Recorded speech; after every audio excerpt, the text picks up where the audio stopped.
Hi friends, AP EAMCET counselling రిలేటెడ్‌గా ఎవరైతే web options అనేవి పెట్టారో వాళ్ళకి ఏ కాలేజ్‌లో సీట్ వచ్చిందనేది ఈరోజు ఈవినింగ్ 6 పీఎం తర్వాత మనకైతే అలాట్‌మెంట్ ఆర్డర్‌నైతే రిలీజ్ చేయబోతున్నారు కదా! వన్స్ అలాట్‌మెంట్ ఆర్డర్ అనేది మీరు డౌన్‌లోడ్ చేసుకున్నాక మీకు ఫీ రియంబర్స్‌మెంట్ అనేది వస్తదా? రాదా? ఒకవేళ వచ్చినట్లయితే మీరు ఫీజ్ ఎంత కట్టాలి? ఎంత కట్టక్కర్లేదు?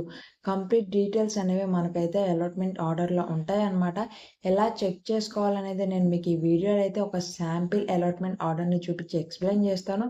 సో, వీడియోని స్కిప్ చేయకండి. ముందుగా వీడియోని అయితే ఒక లైక్ చేసి ఛానల్‌ని సబ్స్క్రైబ్ చేసుకోవడం మాత్రం మర్చిపోకండి. ఫస్ట్ మీరు మీ అలాట్‌మెంట్ ఆర్డర్‌ని డౌన్‌లోడ్ చేసుకున్నాక ఇక్కడ మీరు మీ హాల్ టికెట్ నంబర్, మీ నేమ్ అలానే జెండర్, రీజన్ అనేవి చూసుకోవాలి. ఏవైనా మిస్టేక్ ఉన్నాయా, కరెక్ట్‌గా ఉన్నాయా లేదా అనేది. నెక్స్ట్ వచ్చేసి మీ ర్యాంక్, ఫాదర్ నేమ్.